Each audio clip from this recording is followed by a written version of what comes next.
Shalom saudara-saudaraku, kami berharap saudara-saudaraku di rumah-rumah dalam keadaan sehat, dalam keadaan baik, karena Tuhan yang memelihara saudara-saudara.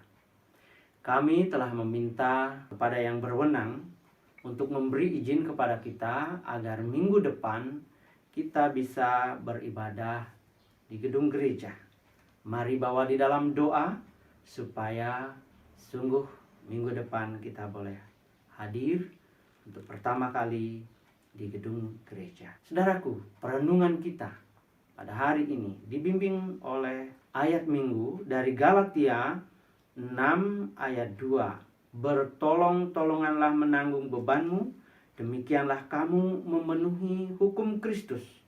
Lalu pembacaannya Roma 12 ayat 17 sampai 21.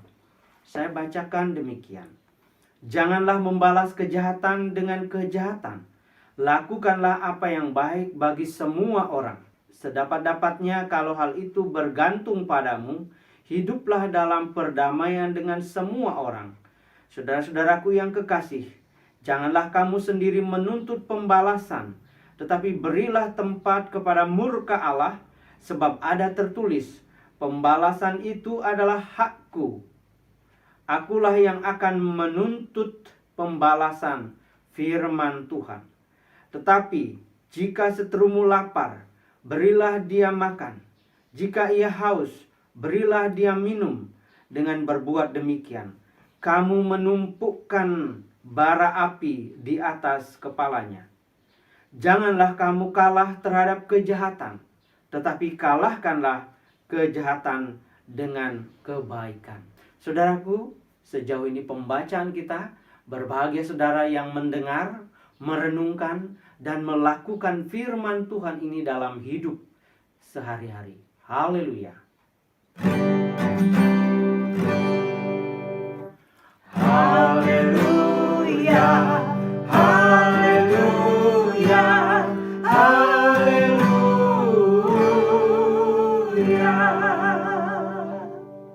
Renungan minggu kita pada hari ini saya beri judul Belajar Hidup dari Kerajaan Semut. Saya ulangi, belajar hidup dari Kerajaan Semut.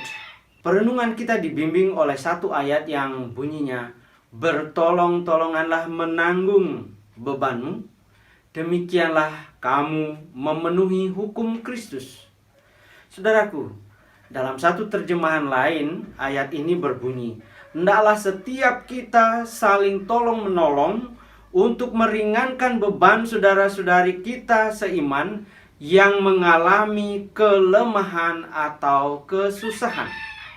Dengan begitu, kita menaati hukum kasih yang diberikan oleh Kristus.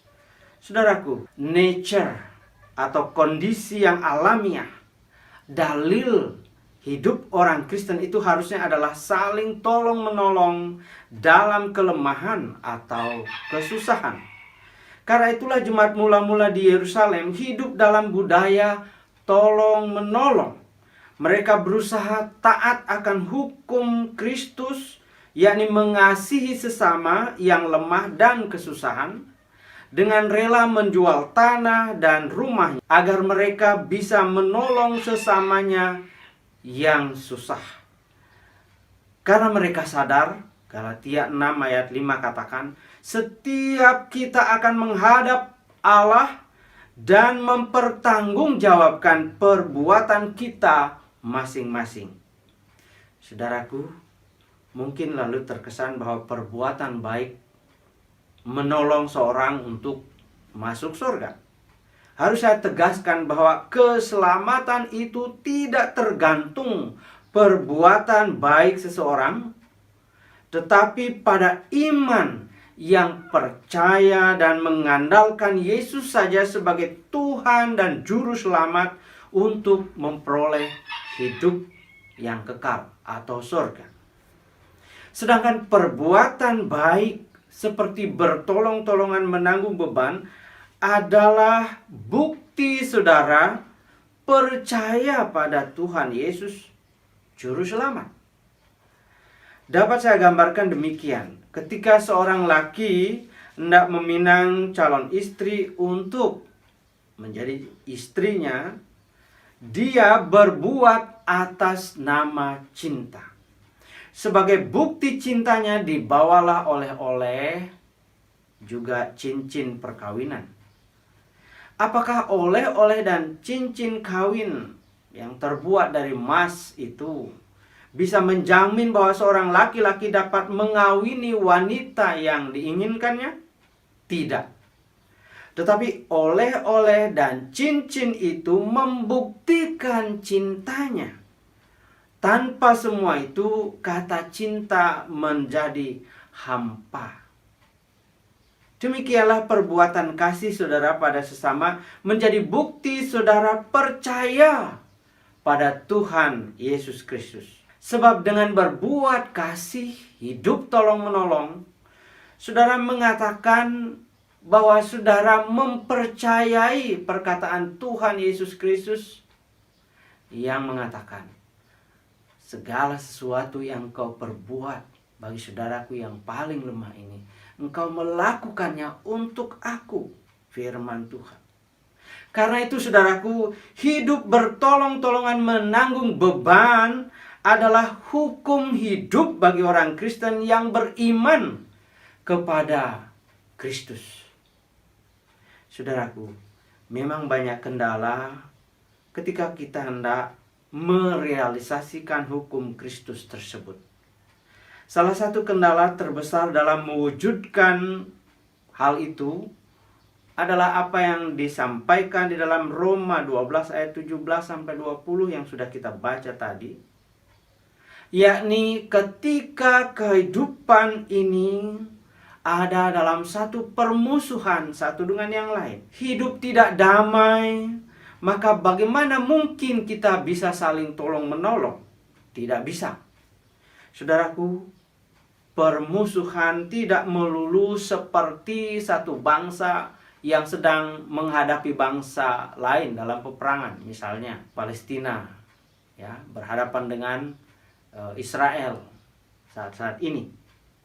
Tidak juga seperti permusuhan dalam permainan sepak bola.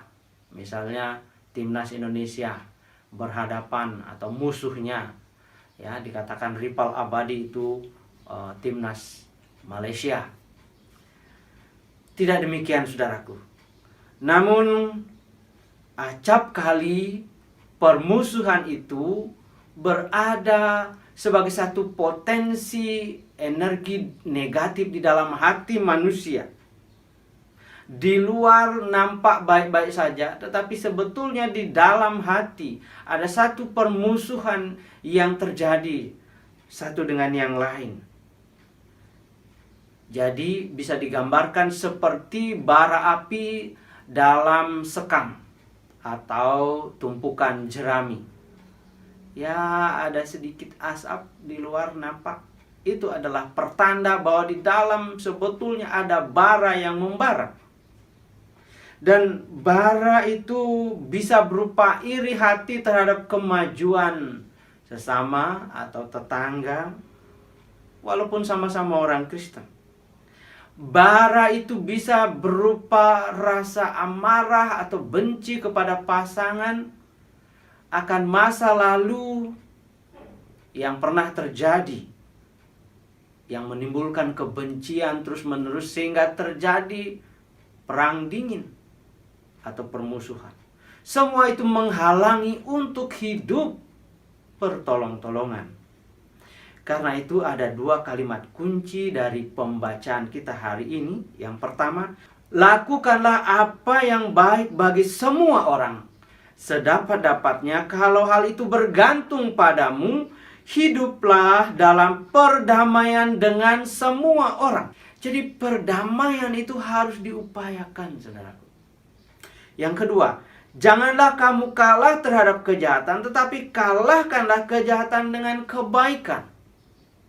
Tidak mudah, tetapi itu adalah kunci untuk menuju kepada kehidupan yang bisa saling tolong-menolong.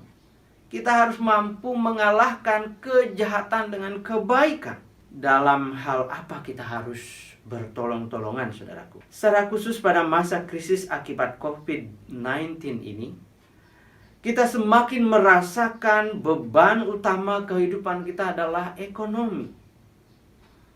Saya melihat ada dua akar masalah utama mengapa kita berbeban berat menyangkut ekonomi. Yang pertama, saudara, adalah ketika kita tidak bisa bekerja sama atau bertolong-tolongan dengan Ibu Pertiwi. Siapa Ibu Pertiwi? Lahan yang ada, ruang, air, sinar matahari, serta segala yang Tuhan berikan sebagai lingkungan kehidupan kita. Minggu yang lalu kita sudah merenungkan bagaimana lingkungan berkontribusi bagi kehidupan kita. Bagi seorang yang kreatif, 1 meter lahan yang dimiliki itu dapat menumbuhkan sekitar 25-30 misalnya sayur mayur. Tetapi bagi orang yang tidak mau bekerja sama dengan ruang sesempit itu, maka tidak dapat apa-apa. Saudaraku, ketika tidak dapat apa-apa, kita lari ke warung atau ke swalayan. Ketika di sana tidak dapat apa yang kita harapkan, kita jadi kelimpungan. Hidup kita menjadi berat. Yang kedua, saudaraku, ketika kita tidak mau bekerja sama dengan sesama kita dalam urusan perut kita, ya, atau ketika kita tidak mau berkooperasi di dalam urusan sembako. Tidak ada seorang pun yang bisa bertahan hidup hanya dengan diri sendiri atau keluarganya sendiri. Semua kita memerlukan orang lain untuk bisa bertahan. Contoh konkretnya pada masa-masa sekarang, ya. Saya saksikan di jemaat kita tiba-tiba terjadi pasar kuliner underground. Saya katakan underground karena tidak ada warungnya, tetapi jual beli berlangsung terus melalui WA. Itu khususnya menyangkut permakanan. Saudaraku, kegiatan seperti ini sudah lama saya idekan sejak tiba di jemaat. Saya merindukan ada koperasi sembako. Ya. Dan hari ini terbukti bahwa sebetulnya itu diperlukan. Saudaraku yang dikasihi oleh Tuhan, sekarang kita memasuki new normal atau cara hidup yang baru. Ya. Yang normal sekarang itu adalah kalau kita pakai masker. Yang normal sekarang itu ketika kita habis ambil uang, kita cuci tangan. Atau setelah kita memegang barang-barang tertentu yang dipegang oleh banyak orang, kita cuci tangan. Itu adalah yang baru, normal yang baru. Sebagai orang Kristen, kita harus memasukkan unsur yang baru, harus menjadi norma kehidupan kita, yakni bertolong-tolongan menanggung beban hidup selayaknya semut. Karena itulah sebaiknya kita studi banding ke kerajaan semut. Pernah dengar kerajaan semut? Sekitar tahun 2010-2012 saya menyebut panti asuhan Widya Asih 3 Singgaraja sebagai kerajaan semut. Mengapa demikian? Karena saya rindu anak-anak yang waktu saya pimpin itu jumlahnya sampai 100 ya. Belajar dari Amsal 6 ayat 6 sampai 8 yang demikian bunyinya. Hai pemalas, pergilah kepada semut, perhatikanlah lakunya dan jadilah bijak. Biarpun tidak ada pemimpinnya, pengaturnya atau penguasanya, ia menyediakan rotinya di musim panas dan mengumpulkan makanannya pada waktu panen. Saudaraku, ada dua pelajaran penting dari si semut yang kecil. Yang pertama, saat berjumpa pasti saling menyapa. Saudara, saya tidak tahu, kita tidak paham apa yang diperkatakan, tetapi bahwa kemudian mereka menuju ke satu tempat yang ada makanan, maka kira-kira percakapan mereka tidak jauh dari soal di mana sekarang ada sumber rezeki. Ayo kita ke sana. Saya pikir itu menjadi pokok tegur sapa mereka yang utama.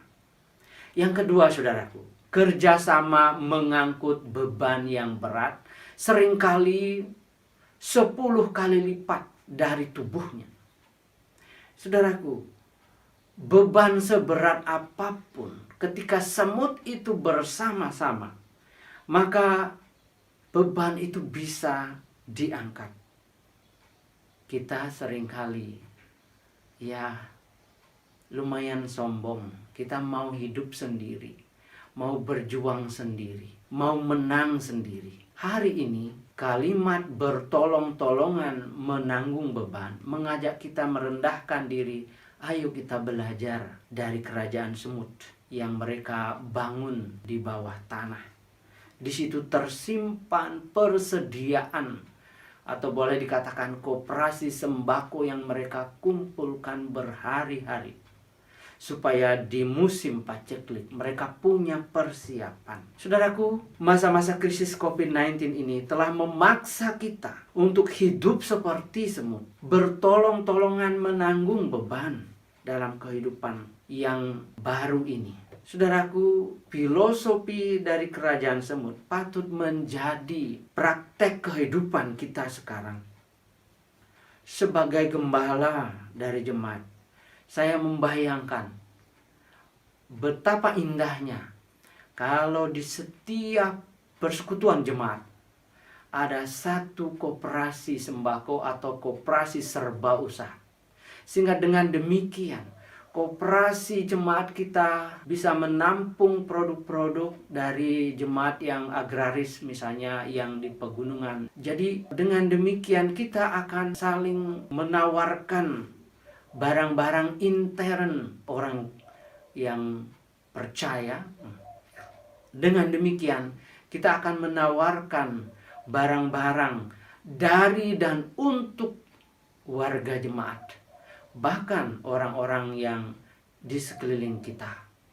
Dengan demikian ada keuntungan yang tersisih untuk masa depan kehidupan kita, bahkan untuk generasi yang mendatang.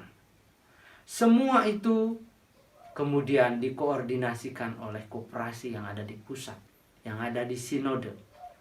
Betapa indahnya kalau hal itu terwujud. Sebab dengan demikian kita melaksanakan hukum Kristus. Sebagai penyudah perenungan kita, terimalah sebuah pujian dari kami sebagai ajakan untuk berdoa kiranya Tuhan memampukan kita untuk bekerja sama. Mampukanlah kami,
Saudaraku, demikianlah firman Tuhan.